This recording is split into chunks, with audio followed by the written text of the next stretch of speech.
ಬರ್ತಾರ ಹೊರಗಡೆ ಬರ್ತಾರ ಬಿಡ್ರ ಬರಕ್ ಬಿಡ್ರ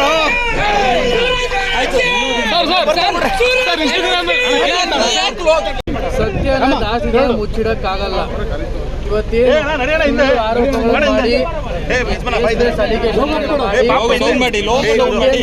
ಮಾಡಿ ಕುತಂತ್ರ ಮಾಡಿ ನಮ್ಮ ಕುಟುಂಬನ ನನ್ನ ಮೇಲಾಗಲಿ ವೈಯಕ್ತಿಕವಾಗಿ ಇವತ್ತು ತೇಜೋದಯ ಮಾಡಬೇಕು ಅನ್ನೋ ದುರುದ್ದೇಶದಿಂದ ಈ ಒಂದು ಪ್ರಕರಣ ದಾಖಲಿಸಿದ್ದಾರೆ. ಅದಕ್ಕೆಲ್ಲದಕ್ಕೂ ಸ್ವಲ್ಪ ಕೆಲವೇ ದಿನಗಳಲ್ಲಿ ಉತ್ತರ ಬರುತ್ತೆ. ನಾನು ಕೂಡ 2-3 ದಿನದಲ್ಲಿ ನಿಮ್ಮ ಮಾಧ್ಯಮದಲ್ಲೇ ಬಂದು ಪ್ರತಿ ಒಂದು ವಿಷಯಕ್ಕೂ ಕೂಡ ಸ್ಪಷ್ಟೀಕರಣ ಕೊಡ್ತೀನಿ. ನಾವೇನದಕ್ಕೆ ಎದುರ್ಕೊಂಡು ಓಡೋಗಲ್ಲ. ಹಾಸನ ಜಿಲ್ಲೆ ರಾಜಕಾರಣ ಏನು ನಡೀಬೇಕು ಅದು ನಡೆದೇ ನಡೆಯುತ್ತೆ ಅಂತ ಹೇಳಕ್ ಬಯಸ್ತಾ, ನಾನು ಮೊದಲನೇ ದಿನದೂ ಸಂಪೂರ್ಣವಾಗಿ ತನಿಖೆ ಸಂಬಂಧಪಟ್ಟಂತೆ ನಮ್ಮ ಎಲ್ಲ ತನಿಖೆಗಳಿಗೂ ನಾನು ಸ್ಪಂದಿಸಿದ್ದೀನಿ, ನಾನು ಸಹಕರಿಸಿದ್ದೀನಿ.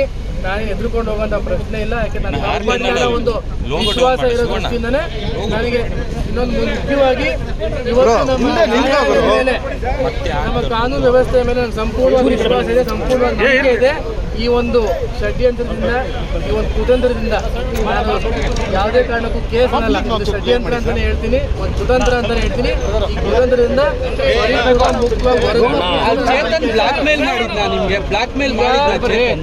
ಒಂದು ಮಾತು ಈ ಒಂದು ಸಂಪೂರ್ಣವಾದ ಪ್ರಕರಣದ ವಿಷಯವಾಗಿ ಕೆಲವೇ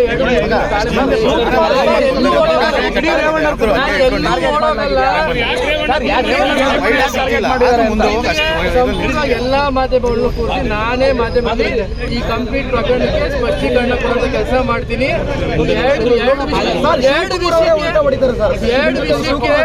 ಎರಡು ವಿಷಯಕ್ಕೆ ನಿಮ್ಗೆ ಉತ್ತರ ಕೊಡಕ್ ಬಯಸ್ತೀನಿ ಅಷ್ಟೇ. ಈ ಸಂದರ್ಭದಲ್ಲಿ ಶಿವಕುಮಾರ್ ಅಂತ ಯಾವ ವ್ಯಕ್ತಿ ಹೇಳ್ತಾ ಇದ್ದೀರಾ, ಅವ್ನು ಯಾವ ನೀವು ಯಾವ ಪೊಲೀಸ್ ಅವ್ರನ್ನೆಲ್ಲ ಯಾರನ್ನಾರು ಬೇಕಿದ್ರೆ ಕೇಳ್ಕೋಗಿ ಎಲ್ಲಿ ಬೇಕಾದ್ರೂ ಸ್ಪಷ್ಟೀಕರಣ ಕೊಡ್ತೀವಿ. ನಮಗಿರೋದು ಒಬ್ಬರೇ ಕಾರ್ ಚಾಲಕ, ಅದು ನಮ್ಮ ಲೋಕೇಶ್ ಅಂತ. ಇನ್ಯಾರು ನಮ್ಮ ಕಾರ್ ಚಾಲಕನೂ ಇಲ್ಲ, ಯಾವ ಆಪ್ತ ಸಹಾಯಕನೂ ಇಲ್ಲ. ಒಂದು ಎರಡನೇದು, ಇವತ್ತು ಹಾಸನ ಜಿಲ್ಲೆಯಲ್ಲಿ ಯಾವುದೇ ರೀತಿಯಾದಂಥ ರೇವಣ್ಣ ಸಾಹೇಬ್ರ ಮೇಲೆ ನಮಗೆ ಬುಕ್ಕಪ್ ಚುಕ್ಕಿ ಇಲ್ಲ. ಈ ವೈಯಕ್ತಿಕ ವಿಷಯಗಳನ್ನ ತೆಗೆದುಬಿಟ್ಟು ವೈಯಕ್ತಿಕ ಇಲ್ದಿರ ಅಂತ ಸೃಷ್ಟಿ ಮಾಡಿ ಇಲ್ದಿರಂಥ ಷಡ್ಯಂತ್ರಗಳನ್ನ ಇವತ್ತು ರೂಪಿಸಿ ಈ ರೀತಿಯಾಗಿ ನಮ್ಮ ಒಂದು ಕುಟುಂಬನಾಗಲಿ ಅಥವಾ ನಮ್ಮ ಒಂದು ರಾಜಕೀಯದ ವ್ಯವಸ್ಥೆನ ನಮ್ಮ ಜಿಲ್ಲೆಯಲ್ಲಿ ಸಂಪೂರ್ಣವಾಗಿ ಕುಸಿತಗೊಳಿಸಬೇಕು ಅನ್ನೋದೇ ಒಂದು ದುರುದ್ದೇಶ.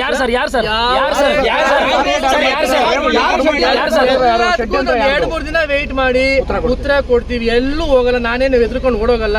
ಅವತ್ತು ಮೊದಲನೇ ದಿನನೂ ನಾನು DSP ಆಗ್ಬೋದು ಪ್ರತಿಯೊಬ್ಬರಿಗೂ ಯಾರ್ಯಾರು ಅಯ್ಯೋ ಇದ್ದಾರೋ ಎಲ್ಲರಿಗೂ ಸಹಕರಿಸಿದ್ದೀನಿ.